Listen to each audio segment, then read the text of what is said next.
ओम गं गणपतये नमः। आज आषाढ़ कृष्ण संकष्टी चतुर्थी के दिन आइए सुनते हैं गणेश जी की व्रत कथा।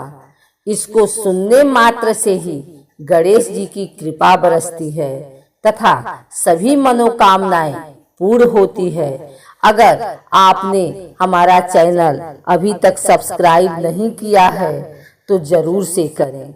आषाढ़ मास के कृष्ण पक्ष की संकष्टी चतुर्थी रविवार 27 जून 2021 को है।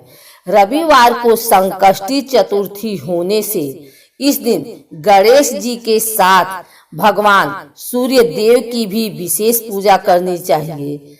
आइए जानते हैं इस दिन कौन सी कथा का श्रवण करें। हे महाराज, द्वापर युग में महिष्मती नगरी का महिजीत नामक राजा था। वह बड़ा ही पुण्यशील और प्रतापी राजा था। वह अपनी प्रजा का पालन पुत्रवत करता था, किंतु संतान विहीन होने के कारण उसे राजमहल का वैभव अच्छा नहीं लगता था। वेदों में निसंतान का जीवन व्यर्थ माना गया है।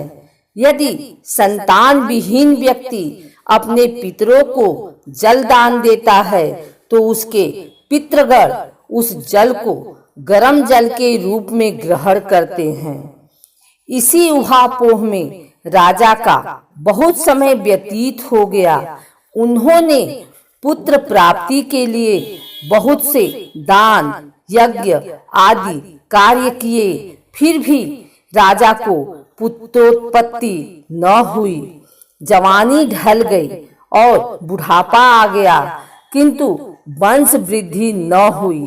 तदंतर राजा ने विद्यमान ब्राह्मणों और प्रजाजनों संदर्भ में परामर्श किया। राजा ने कहा कि हे ब्राह्मणों तथा प्रजाजनों, हम तो संतानहीन हो गए, अब मेरी क्या गति होगी। मैंने जीवन में तो किंचित भी पाप कर्म नहीं किया। मैंने कभी अत्याचार द्वारा धन संग्रह नहीं किया। मैंने तो सदैव प्रजा का पुत्रवत पालन किया तथा धर्माचरण द्वारा ही पृथ्वी शासन किया। मैंने चोर डाकुओं को दंडित किया, इष्ट मित्रों के भोजन की व्यवस्था की, गौ ब्राह्मणों का हित चिंतन करते हुए शिष्ट पुरुषों का आदर सत्कार किया। फिर भी मुझे अब तक पुत्र न होने का क्या कारण है। विद्वान ब्राह्मणों ने कहा कि हे महाराज, हम लोग वैसा ही प्रयत्न करेंगे जिससे आपके वंश की वृद्धि हो।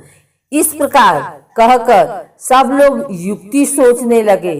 सारी प्रजा राजा के मनोरथ की सिद्धि के लिए ब्राह्मणों के साथ वन में चली गई।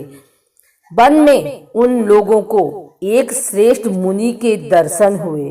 वे मुनिराज निराहार रहकर तपस्या में लीन थे। ब्रह्मा जी के समान वे आत्मजीत, क्रोधजीत तथा सनातन पुरुष थे। संपूर्ण वेद विशारद एवं अनेक ब्रह्म ज्ञान संपन्न वे महात्मा थे। उनका निर्मल नाम लोमस ऋषि था। प्रत्येक कल्पांत में उनके एक एक रोम पतित होते थे, इसलिए उनका नाम लोमस ऋषि पड़ गया। ऐसे त्रिकालदर्शी महर्षि लोमस के उन लोगों ने दर्शन किए। सब लोग उन तेजस्वी मुनि के पास गए। उचित अभ्यर्थना एवं प्रणाम आदि से अदंतर सभी लोग उनके समक्ष खड़े हो गए। मुनि के दर्शन से सभी लोग प्रसन्न होकर परस्पर कहने लगे कि हम लोगों का सौभाग्य से ही ऐसे मुनि के दर्शन हुए। इनके उपदेश से हम सभी का मंगल होगा। ऐसा निश्चय कर उन लोगों ने मुनिराज से कहा, हे ब्रह्मर्षि, हम लोगों के दुख का कारण सुनिए। अपने संदेह के निवारण के लिए हम लोग आपके पास आए हैं। हे भगवान, आप कोई उपाय बतलाइए। महर्षि लोमस ने पूछा, सज्जनों, आप लोग यहाँ किस अभिप्राय से आए हैं? मुझसे आपका क्या प्रयोजन है? स्पष्ट रूप से कहिए, मैं आपके सभी संदेहों का निवारण करूंगा। प्रजाजनों ने उत्तर दिया, हे मुनिवर, हम महिष्मती नगरी के निवासी हैं। हमारे राजा का नाम महिजीत है। वह राजा ब्राह्मणों का रक्षक, धर्मात्मा, दानवीर, सूरवीर एवं मधुर भाषी हैं। उस राजा ने हम लोगों का पालन पोषण किया है, परंतु ऐसे राजा को आज तक संतान की प्राप्ति नहीं हुई। हे भगवान, माता पिता तो केवल जन्मदाता ही होते हैं, किंतु राज्य ही वास्तव में पोषक एवं संवर्धक होता है। उसी राजा के निमित्त हम लोग ऐसे गहन वन में आए हैं। हे महर्षि, आप कोई ऐसी युक्ति बताइए जिससे राजा को संतान की प्राप्ति हो, क्योंकि ऐसे गुणवान राजा को कोई पुत्र न हो, यह बड़े दुर्भाग्य की बात है। हम लोग परस्पर विचार विमर्श करके इस गंभीर वन में आए हैं। उनके सौभाग्य से ही हम लोगों ने आपका दर्शन किया है। हे मुनिवर, किस व्रत, दान, पूजन आदि अनुष्ठान कराने से राजा को पुत्र होगा? आप कृपा करके हमें सही को बतलावें।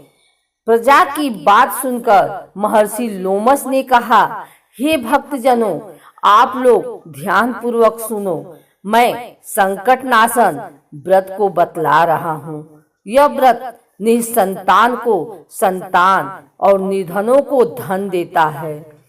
आषाढ़ कृष्ण चतुर्थी को एक दिन गजानन नामक गणेश की पूजा करें। राजा व्रत करके श्रद्धा युक्त हो ब्राह्मण को भोजन करावें और उन्हें वस्त्र दान करें। गणेश जी की कृपा से उन्हें अवश्य ही पुत्र की प्राप्ति होगी। महर्षि लोमस की यह बात सुनकर सभी लोग करबद्ध होकर उठ खड़े हुए। नतमस्तक होकर दंडवत प्रणाम करके सभी लोग नगर में लौट आए। वन में घटित सभी घटनाओं को प्रजाजनों ने राजा से बताया। प्रजाजनों की बात सुनकर राजा बहुत ही प्रसन्न हुए और उन्होंने श्रद्धा पूर्वक विधिवत गणेश चतुर्थी का व्रत करके ब्राह्मणों को भोजन वस्त्रादि का दान दिया। रानी सुदक्षिणा को गणेश जी की कृपा से सुंदर और सुलक्षण पुत्र प्राप्त हुआ। श्री कृष्ण जी कहते हैं कि हे राजन, इस व्रत का ऐसा ही प्रभाव है, जो व्यक्ति इस व्रत को श्रद्धा पूर्वक करेंगे वे समस्त सांसारिक सुख के अधिकारी होंगे।